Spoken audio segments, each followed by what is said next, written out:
Hello, praise lord. ఎలా ఉన్నారు? మీ చుట్టూ ఉన్న పరిస్థితులను బట్టి, మనుషుల మాటలను బట్టి చెప్పలేనంత ఒత్తిడికి గురవుతున్నారా? ప్రెషర్ ఫీల్ అవుతున్నారా? చింతిస్తున్నారా? బాధపడుతున్నారా? మీ ముందున్న సమస్య ఒక సముద్రంలాగా కనిపిస్తుందా? దీన్ని నేను ఎలా బయటపడగలనని ఆలోచిస్తూ ఉన్నారా? చింతించకండి, దేవుడున్నాడు. ప్రతి సముద్రాన్ని దాటడానికి ఆయన సహాయం మనకి చాలు.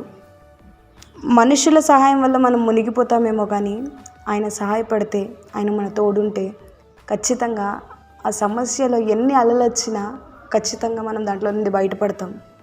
అయితే దేవుడు మనతో ఉన్నప్పుడు చుట్టూ ఉన్న సమస్యను బట్టి కొంత కలవరం కలుగుతుండొచ్చేమో, కానీ ఆయన తోడు నీతో ఉండడం నువ్వు గమనిస్తే, నువ్వు ఆయన పైన పూర్ణ విశ్వాసం ఉంచితే, ఆ అలల మధ్యలో కూడా నీకు సంతోషము, సమాధానం. ఈ చింతలు యావత్తు నా మీద వేయండి అని చెప్పిన దేవుని దగ్గరికి మన ప్రాబ్లమ్స్ అన్నీ తీసుకొని వెళ్ళినప్పుడు, ఎప్పుడైతే అవన్నీ ఆయన కప్పచెప్తామో, నీవే దిక్కు సహాయపడు దేవా అంటామో, ఎప్పుడైతే మనకి ఆయనని ఆశ్రయదుర్గంగా చేసుకుంటామో, అప్పుడు ఖచ్చితంగా మనం ఓడిపోము. ఆయన చెయ్యి మనల్ని ఆదరిస్తుంది, బలపరుస్తుంది, ప్రతి సమస్యలో నుండి మనల్ని విడిపిస్తుంది.